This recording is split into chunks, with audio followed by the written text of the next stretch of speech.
Hello friends, എൻ്റെ ഈ പുതിയ വീഡിയോയിലേക്ക് എല്ലാവർക്കും സ്വാഗതം. ഈ മറ്റൊരാളുടെ ജീവിതം അനുകരിക്കാതെ സ്വന്തം ജീവിതം അപൂർണമായാലും ഭംഗിയായി ചെയ്യുന്നതാണ് നല്ലത്. നമ്മളെല്ലാവരും ചെയ്യുന്നൊരു തെറ്റാണ് ഞാനിപ്പോൾ ഈ പറഞ്ഞത്. ഇതിന് ഒരു സന്ദർഭം ഞാനിപ്പം മഹാഭാരതത്തിൽ നിന്ന് ഓർത്ത് ഞാൻ പറയാം നിങ്ങളോട്.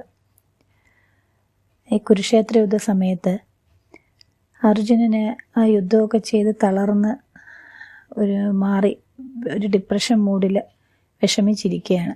അപ്പം അർജുനൻ്റെ തേരാളിയാണല്ലോ ഭഗവാൻ ശ്രീകൃഷ്ണൻ. അപ്പം ഭഗവാനോട് അർജുനന് ഒരു ചോദ്യം ചോദിക്കുന്നുണ്ട്. കൃഷ്ണ, ഞാൻ ഇതുവരെ വന്ന വഴി ശരിയാണോ? ഇതെല്ലാം ഉപേക്ഷിച്ചിരുന്നെങ്കിൽ എൻ്റെ ജീവിതം മറ്റൊരു രീതിയിലാകുമായിരുന്നോ?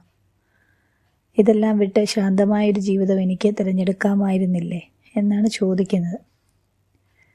ഭഗവാൻ കൃഷ്ണൻ ഇതിന് പറയുന്ന മറുപടിയാണ് ഏറ്റവും പ്രസക്തം. അർജുന, നിനക്കറിയാമോ ഈ ലോകത്തെ ഏറ്റവും വലിയ തെറ്റെന്താണെന്ന്? മറ്റൊരാളുടെ ജീവിതം സ്വന്തം ജീവിതമാക്കാൻ ശ്രമിക്കുന്നതാണ്. ഒരു മനുഷ്യന് യോജിക്കുന്ന വഴി മറ്റൊരാൾക്ക് യോജിക്കണമെന്നില്ല, ശരിയല്ലേ? നിന്റെ സ്വഭാവം, നിന്റെ കഴിവ്, നിന്റെ ഉൾവിളികൾ ഇവയെല്ലാം ചേർന്നതാണ് നിന്റെ വഴി. അതൊഴിവാക്കി മറ്റൊരാളുടെ ജീവിതം പിന്തുടർന്നാൽ പുറമേ വിജയം കിട്ടിയാലും ഉള്ളിൽ ശൂന്യതയാകും ഫലം.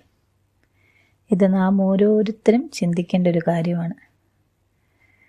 കാരണം ജീവിതത്തെ മികച്ച തൊഴിൽ എന്നൊന്നില്ല, അല്ലേ? നിനക്ക് ശരിയായ വഴി അതുമാത്രമേ ഉള്ളൂ. മറ്റുള്ളവരെ അനുകരിച്ച് നേടുന്ന വിജയം താൽക്കാലിക സന്തോഷം ചിലപ്പോൾ നമുക്ക് തരുമായിരിക്കും. പക്ഷേ സ്വന്തം സ്വഭാവത്തോട് ചേർന്ന് നിന്നുള്ള ആ പരിശ്രമത്തിൻ്റെ ഫലം ദീർഘകാലം നമുക്ക് സംതൃപ്തി നൽകും. അപ്പോൾ ഇന്നത്തെ ഒരു കാലഘട്ടത്തിൽ കുട്ടികൾക്കൊക്കെ ആയാലും, പഠിക്കുന്ന കുട്ടികൾക്കായാലും, ജോലി ചെയ്യുന്നവർക്കായാലും പലതരം സമ്മർദ്ദങ്ങൾ അവരനുഭവിക്കുന്നുണ്ടല്ലേ? പകുതി വഴിയിലാകുമ്പം അവരത് ഉപേക്ഷിക്കുന്നു. എന്നെ കൊണ്ട് പറ്റില്ല, അല്ലെ ഞാൻ ഇതായിരുന്നോ ഞാൻ ചൂസ് ചെയ്ത എൻ്റെ ലൈഫ് എന്നൊക്കെ നമ്മളോട് തന്നെ ചോദിച്ചിട്ടുള്ള പല അവസരങ്ങളും ഉണ്ടാകാം. അപ്പം അതിനുള്ളൊരു കറക്റ്റ് മറുപടിയാണ് ഭഗവാൻ കൃഷ്ണൻ നമ്മളോടൊക്കെ ആയിട്ട് പറഞ്ഞതാണിത്. അപ്പോൾ അതുകൊണ്ട് സമൂഹത്തിൻ്റെ സമ്മർദ്ദമൊന്നും നോക്കാതെ നിങ്ങളുടെ കഴിവുകളും താല്പര്യങ്ങളും മനസ്സിലാക്കി മുന്നോട്ട് പോവുക. ഫലം എങ്ങനെയായാലും ആ വഴി നിങ്ങളെ ഉള്ളിൽ നിന്ന് തൃപ്തിപ്പെടുത്തുകയും ചെയ്യും.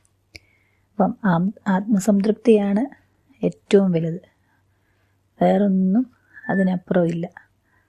അപ്പം നന്ദി, ശുഭരാത്രി.